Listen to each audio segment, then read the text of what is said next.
Welcome to wellness revolution book part 3।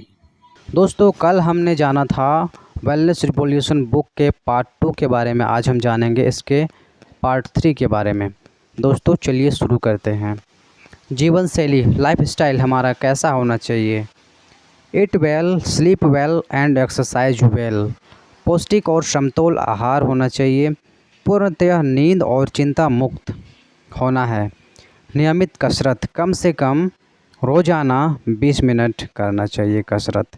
लेकिन आज बदकिस्मती से अपना जीवन रोज़ की भागदौड़, चिंता, तनाव और खान पान की ख़राब आदतों की वजह से यह सब में फंस के रह गया है। भाग दौड़, जल्दबाजी, आज हमारा जीवन घड़ी के कांटों की तरह गतिमान हो गया है।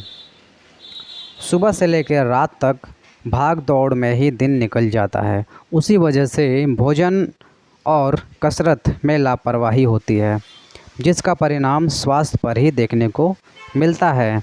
चिंता और तनाव, आज हर एक इंसान तनाव से घिरा हुआ है। कोई ऐसा इंसान नहीं है जिसके पास आज की डेट में टेंशन नहीं है। हर एक इंसान के पास टेंशन है। हमेशा के तनाव के कारण शरीर में असंतुलन निर्माण होकर बहुत सारी बीमारियों का शुरुआत होता है। जैसे सबसे पहले शरीर में कमज़ोर हिस्से पर तनाव का परिणाम होता है। उसके बाद तनाव के कारण अंतर्वावी ग्रंथियों के कार्य में असंतुलन निर्माण होते हैं। इनका असर स्वायत्त तंत्रिका प्रणाली यानी कि ऑटोनोमस नर्वस सिस्टम यानी कि जाने अनजाने में शरीर के आंतरिक होने वाली क्रियाओं पर बहुत जल्दी असर करता है। Autonomous nervous system, one brain two nervous bio electrical part in our body. इसके कारण शरीर में असंतुलन यानी बॉडी इम्बैलेंस और निष्क्रियता निर्माण होती है और शरीर का स्वास्थ्य बिगड़कर बीमारियां बढ़ रही है। खान पान की आदतें, आइए देखते हैं हमारी खान पान की आज की आदतें क्या है। जो खाना हम खाते हैं उसमें से शरीर को पोषक की ज़रूरत है, लेकिन कोशिकाओं को आवश्यक पोषक तो मिलता ही नहीं है। परंतु आधुनिक जीवन स्तर में रासायनिक केमिकल युक्त खाना, fast food, junk food, cold drink, Chinese, pizza, burger, noodles, wafers, bakery पदार्थों आदि का सेवन सबसे ज़्यादा और जल्दबाजी में बार बार खाने से पेट तो भर जाता है, लेकिन कोशिकाओं को जो आवश्यक अनघटक चाहिए वो नहीं मिल पाते हैं, जिससे पोषक से संबंधित दोष उत्पन्न होते हैं और हम लोग अलग अलग बीमारियों का शिकार बन जाते हैं। इसके कारण ही आज दुनिया भर में कुपोषण का प्रमाण बढ़ता जा रहा है। कुपोषण के कारण विश्व में प्रतिदिन 42,000 बच्चों की मौत हो रही है। इस प्रकार से खराब एसिडिक जीवन शैली और शरीर की तरफ होने वाली लापरवाही, इसका परिणाम संपूर्ण शरीर पर यानी कि कोशिकाओं पर होकर अंत में हमारा सफ़र बीमारी की दिशा में शुरू हो जाता है। रोग निर्माण के मूल कारण, रोग निर्माण के प्रमुख कारण क्या है, आइए समझते हैं। टॉक्सिन्स एंड इम्बैलेंस, शरीर में ऊर्जा बनाने के लिए हमें कार्यक्षम स्वस्थ निरोगी कोशिकाओं की आवश्यकता होती है और कोशिकाओं को इसके लिए शुद्ध ऑक्सीजन और नैसर्गिक शुद्ध पोषकीय तत्वों की आवश्यकता होती है। इसके लिए हमें शुद्ध हवा, शुद्ध पानी और शुद्ध पोषकीय भोजन की आवश्यकता होती है। परंतु 21वीं सदी की मानव को रासायनिक भेंट हमारे शरीर में कोशिकाओं को स्वस्थ रहने के लिए पोषक तत्वों की आवश्यकता होती है, जिससे कोशिकाएं ऊर्जा उत्पन्न करती है। परंतु कोशिकाओं में कुछ ऐसे तत्व प्रवेश करते हैं जो कि हानिकारक है। जिस तत्वों के कारण कोशिकाओं के कार्य में बाधाएं उत्पन्न होती है उन्हें विष तत्व कहते हैं। शरीर के अंदर विषैले तत्वों का जमा होना रोग मूल का पहला प्रमुख कारण है। इसमें से दो तरह के विष तत्व होते हैं। पहला शरीर के बाहरी विषैले तत्व, दूसरा शरीर के अंतर्गत विषैले तत्व। शरीर के बाह्य विषैले तत्व एक्सटर्नल टॉक्सिन्स के बारे में जानते हैं। शरीर में बाहरी माध्यम से जो प्रवेश करते हैं और शरीर को क्षति पहुंचाते हैं उन्हें शरीर बाह्य विषैले तत्व कहते हैं। जैसे कि हवा प्रदूषण, शरीर को हवा से सिर्फ ऑक्सीजन की ज़रूरत होती है, परंतु दुर्भाग्यवश शरीर में हवा के माध्यम से 8,000 से भी ज़्यादा प्रकार के केमिकल्स शरीर में प्रवेश करते हैं, जिसमें गाड़ियों का निकलता हुआ धुआं, chemicals, paint shop, welding shop, धुंधलीकरण इन सब से निकलते हुए विषैले तत्व शरीर में प्रवेश कर रहे हैं और यह कण इतने छोटे होते हैं जो कि शरीर से बाहर नहीं निकल पाते हैं और वही बीमारी का कारण बनते हैं। प्रदूषण के कारण फेफड़ों की अवस्था आप देख सकते हैं। ये है लेफ़्ट साइड वाली शुद्ध सामान्य फेफड़े और राइट साइड वाली अभी की जो स्थिति है वो हो गई है शहर के प्रदूषित फेफड़े।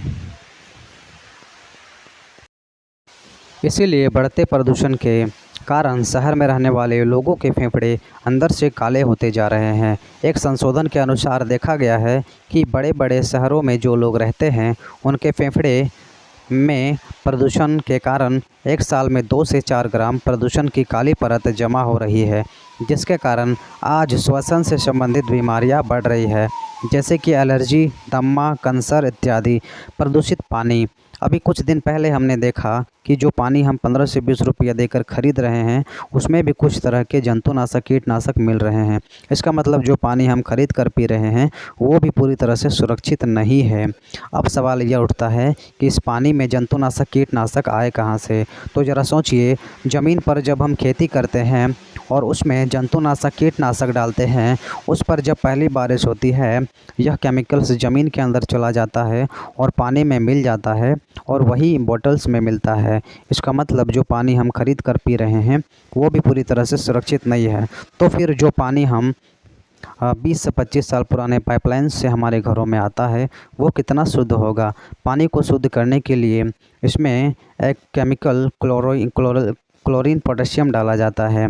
इसमें पानी में जो जीवाणु, कीटाणु होते हैं वो मर जाते हैं, पर वह सब विषकारक तत्व, केमिकल्स हमारे शरीर में रोज़ जीवन में शरीर में प्रवेश कर रहे हैं और हमारी सूक्ष्म, अति सूक्ष्म कोशिकाओं तक पहुंचकर उसे नुकसान पहुंचा रहे हैं। अब आता है बात प्रदूषित खुराक यानी भोजन का। शरीर का सबसे पहला पोषक शुरू होता है माता के दूध से, पर इस प्रदूषण के कारण माता के दूध में भी कुछ मात्रा में ऑक्सीटोसिन, एंडोसल्फाइन, क्लोरोफायरिसिसास आदि जैसे विषैले तत्व मिल रहे हैं। अब ज़रा सोचिए, अगर माता के दूध में भी इस तरह के विषाक्त टॉक्सिन्स मिल रहे हैं तो हम जो खाना खाते हैं, दूध, फल, सब्जियां, प्रोसेस्ड फूड, इन सब में कितना टॉक्सिन्स मिल सकता है? इसका कारण है कि आज नैसर्गिक खेती कोई नहीं करना चाहता है, जिसमें जो खेती हम पहले 1 साल या 6 महीने में उगाते थे उसे आज हम सिर्फ 3 महीने में उगा रहे हैं। जो फल या सब्ज़ी किसी एक मौसम में मिलती थी वो आज 12 महीने में कभी भी मिल रही है। इसका प्रमुख कारण है कि बढ़ती आबादी, बढ़ते शहरीकरण, जिसके कारण खेती के लिए ज़मीन कम पड़ रही है और बढ़ती मांग के कारण कम ज़मीन में ज़्यादा खेती और फल सब्जियों को कृत्रिम रंग, रासायनिक खाद, यूरिया, सल्फेट, कीटनाशक, जंतुनाशक की सहायता से बाज़ार में लाया जा रहा है, जिसके खाने से हमारे शरीर में copper sulphate, calcium chloride, calcium carbonite, oxytocin, aldosulphide आदि जहरीले तत्व शामिल हो रहे हैं, कोशिकाओं को नुकसान पहुंचा रहे हैं। हमारे जन्म से लेकर आज तक 24 घंटे हम हवा, पानी और खुराक के संपर्क में है और इन सभी के माध्यम से अनैसर्गिक, रासायनिक, जहरीले, विषकारक तत्व, टॉक्सिन्स हमारे शरीर के अंदर जा रहे हैं और हमें बीमार कर रहे हैं। यही सब कारण है बीमारी का। व्यसन है। आज बदलती आधुनिक जीवन शैली के नाम पर तरुण पीढ़ी से लेकर समझदार लोग भी तंबाकू, शराब, गुटखा, ड्रग्स, इन खराब आदतों को अपना रहे हैं, जिससे शरीर में कैंसर जैसी बीमारियों को बुलावा दे सकती है। ऐसे कैंसर घातक रसायन, कैंसर काउजिंग, ये मतलब शरीर में प्रवेश कर रहे हैं। आप किसी भी कैंसर अस्पताल में जाकर देखेंगे कितनी भयानक, दर्दनाक मौत हो रही है ऐसे लोगों को। फिर भी आज लोग बोलते हैं कि जो होगा देखा जाएगा, लेकिन जब इस तरह की बीमारी हो जाती है तब सिर्फ दुख और दर्द के सिवा कुछ बचता नहीं है और होने के लिए कोई उम्र की सीमा नहीं होती है। आज 20 से 25 की उम्र में युवाओं को हृदय विकार और कैंसर जैसी बीमारियों के कारण मृत्यु का सामना करना पड़ रहा है। रासायनिक दवाइयों के दुष्परिणाम।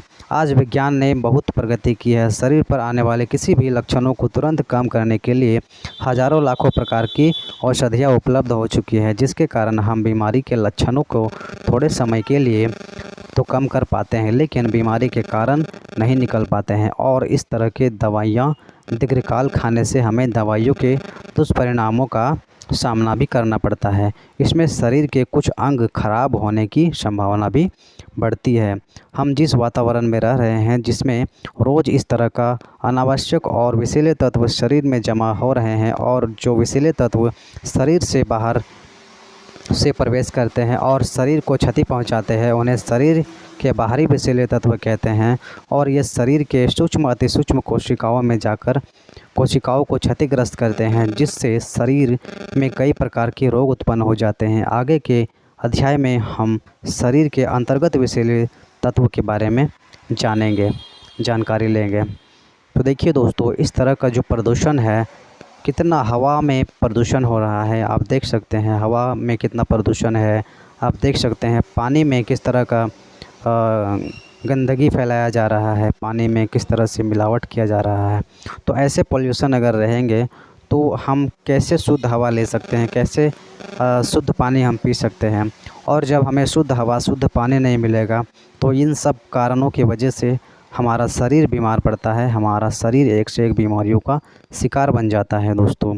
तो दोस्तों, हमें चाहिए कि हम अच्छा भोजन लें, हम अपने शरीर की ध्यान दें, और हमें चाहिए कि हम अच्छा सप्लीमेंट यूज़ करें, और क्या अच्छा चीज़ है, किस तरीके से खेती हमें करना चाहिए, ये सारी चीज़ें हमें समझना चाहिए। और खान पान पे ज़्यादातर हमें ध्यान देना चाहिए, तभी हम बीमारी से बचे रहेंगे, एक हेल्दी लाइफ होगी हमारी। रोग निर्माण का मूल कारण क्या था? टॉक्सिन और इम्बैलेंस हमने पहले जाना था। स्वस्थ कोशिका इस तरह से होता है, आपको पहले नंबर पे देखेंगे ये होता है स्वस्थ कोशिका। और टॉक्सिन्स कोशिका इस तरह से होता है, जो भरा हुआ है, ऐसे होते हैं टॉक्सिन्स वाली कोशिका। तो एबनॉर्मल सेल से इनएक्टिव सेल से डेड सेल, इस तरह से आपका कोशिका ख़राब होता है। रोगों का निर्माण ऐसे होता है। बीमार अवस्था की तरफ जाने वाली पहली कोशिका, बीमार अवस्था की तरफ जाने वाली ये पहली कोशिका है। ठीक है, आप देख सकते हैं दोस्तों किस तरह से हमारा शरीर बीमार होता है। सबसे पहले बीमारी कहाँ पे प्रवेश करता है हमारे शरीर में, और प्रवेश करने के बाद क्या क्या कौन कौन सा अंग को डैमेज कर सकता है, कौन कौन सा अंग को डैमेज करते जाता है। Entering toxins in our body, किस तरीके से हमारे शरीर में टॉक्सिन्स प्रवेश करता है और तरह तरह की बीमारियों का उत्पत्ति होता है। प्रदूषित हवा सबसे जो मेन है, वो प्रदूषित हवा हो गया है। एयर वी ब्रीथ, जो हम हवा लेते हैं, जो हम सांस के ज़रिए लेते हैं हवा। प्रदूषित पानी, जो हम पानी पीते हैं, वाटर वी ड्रिंक, पानी के ज़रिए से हमें कोई केमिकल्स आ रहे हैं हमारे शरीर में और हमें बीमार कर रहे हैं। प्रदूषित अन्न, फूड वी ईट, जो भोजन हम खाते हैं उसके ज़रिए से भी हमें बीमारी हो रही है, तरह तरह की बीमारियों का सामना करना पड़ रहा है। तो दोस्तों, हमें समझना पड़ेगा और हमें ध्यान देना पड़ेगा कि हमारे शरीर को क्या चाहिए, सप्लीमेंट की ज़रूरत है, ये हमें और आपको समझना है। तो दोस्तों, आज का टॉपिक यहीं पे समाप्त होता है, पार्ट 3, और मिलते हैं हम अगले वीडियो में, नेक्स्ट पार्ट में, पार्ट 4 में कल। तो दोस्तों, हमारे वीडियो को सब्सक्राइब कर दीजिएगा, लाइक कर दीजिएगा, और साथ ही साथ बेल आइकन को प्रेस कर दीजिएगा हमारे अगले पार्ट के लिए। Thank you.